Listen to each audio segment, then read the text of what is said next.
Here's the Left of Lansing Friday Short for June 28th of 2024. Yes, there's been some bleak news hitting us all at once thanks to last night's debate and the recent Supreme Court rulings. But allow me to share some good news here that's happening in Michigan. Earlier this week, the Michigan Court of Claims ruled that the mandatory 24-hour waiting period, as well as mandates that women be forced to look at pictures of fetuses and adoption information, was unconstitutional due to the state's abortion rights amendment. Now, these laws, passed by MAGA Michigan Republicans years ago, could have been erased when Governor Whitmer signed the Reproductive Health Act last year. The RHA got rid of those MAGA Republican trap laws, which placed those onerous building requirements on abortion facilities, many of them in rural areas, and it also repealed the rape insurance rider, in which women in Michigan had to buy a separate insurance rider to receive an abortion. You see, women had to pony up more money in case, they got raped and later got pregnant. I mean, it's the Republican way, where a rapist had more power over a woman and her health choices. But the 24-hour waiting period wasn't included because of Detroit Democrat State Representative Karen Whitsett, who refused to vote on the bill unless that amendment was removed. However, the Court of Claims said, since abortion rights are now in the Constitution, Whitsett's gambit of keeping that wicked 24-hour waiting period was unacceptable. But there was another part to the Reproductive Health Act that got removed also due to Representative Whitsett. She refused to vote on the part where Medicaid would cover the cost of an abortion. Of course, this made perfect sense because many women in urban and rural areas can't afford out-of-pocket abortion care, and Medicaid should cover it. But Whitsett said no, claiming it would somehow take money from those not needing abortions. It was a nonsensical argument, but that's what she stuck with. And this hurt many women throughout the state. The good news, though, is that the American Civil Liberties Union of Michigan is suing to repeal Michigan's ban on Medicaid-funded abortion care, saying the ban is unconstitutional because of, yes, Proposal 3. And I think it's a clear-cut case. Of course the ban is unconstitutional. As the ACLU of Michigan stated, the ban can delay vital care, increase costs to those already facing financial hardships, particularly impacts people of color, and creates a two-tiered system where those with low incomes have to pay out of pocket for abortion care, while those with higher incomes are covered through insurance. You see, Michigan's Medicaid program already covers birth control, pregnancy, childbirth care, and also provides up to a year of postpartum care. So it's only logical and should be lawful that it provide abortion care. I can't see where the same Court of Claims, which just ruled the 24-hour ban unconstitutional, won't rule the same in this case.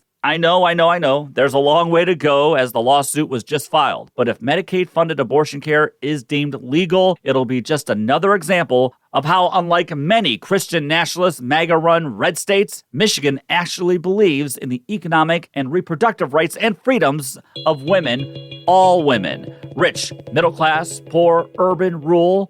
In Michigan, this would prove that all women's lives matter. leftoflansing@gmail.com is my email. Follow me on YouTube, Twitter, Facebook, and the Gram. Subscribe to the podcast and listen to this week's episode featuring Slate's Nitish Pawa and also my take on the dangers of being a political moderate. Take the battle to them.